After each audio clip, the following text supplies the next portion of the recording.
Бауыржан Момышұлы «Ұшқан ұя», 2008 жыл, 104 бет. Әкем бізге нақыл болар бір жайды айтып берді. Баяғыда байдың ерке өскен баласы ел-елден қыз айттырған екен. Бармаған жері көрмеген қыз қалмапты. Қасы көзінен нұр тамған не бір сұлуларды көріпті. Ақылына адам бойламас әдептілерінде көріпті. Бірақ біреуін де ұнатпапты. Енді ол алыс сапарға аттанып, 7 күншілік жердегі бөтен елге келген екен. Жүздеген ауыл аралап, тағы да ешбір қызды ұнатпапты. Осылай ел аралап жүріп, ол бір 6 қанат ақ үйге кезеді. Алдынан толықсыған ару шығып, аттан түсіп, сусын ішіңіз, депті. Жігіт атын желге байлап үйге кіреді. Төрде отырып қыздан көз ала алмапты.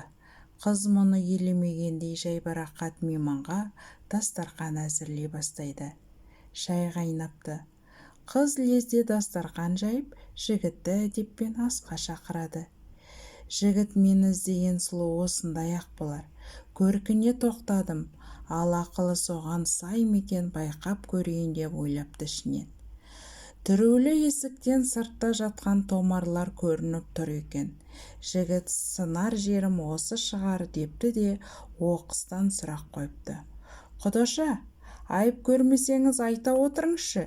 Көлік ат анау томардың қаншауын тартар екен? Жігіт қызды сүрінтер сұрақ бердім деп ішінен масаттанып отырады. Сол сәтте қыз сәл жымиып, күліп жауап қатыпты. Жақсы ат болса бір-бірін тартар, жаманы болса екеуден артар. Жігіт мырс етіп күліп жіберді.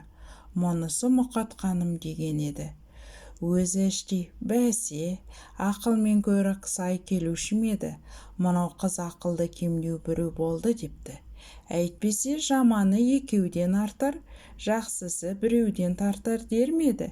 Жоқ, бұл менің тең емес, жар болып жарытпас. Осылайша жігіт ешкімге көңіл тоқтатпай аттанып кетеді. Үйге келіп әкесіне бар жайды айтқан екен.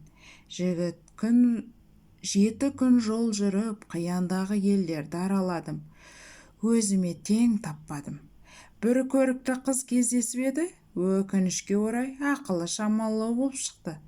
Сынай сұрақ беріп едім. Жақсы ат бір-бірлеп тартар, жаманы екеуден артар деп жауап қайырды. Ұлының сөзін естігенде әкесі күйіп кетіпті. О, сормаңдаймай, есуастың үлкені сен екенсің ғой балам. Қыз сөзінің байыбына бара алмаған көк ми сен болың. Шамасы сен қомағай дастарқандағы бауырсақты қос-қосынан бұралақтап аузыңа тыққансың ғой. Қыз соныңды мінеген, ол ақылды ғана емес, дана қыз екен. Сонда жігіт бармағын шайнапты. Естеріңде жүрсін, балаларым деп күліп алды әкем.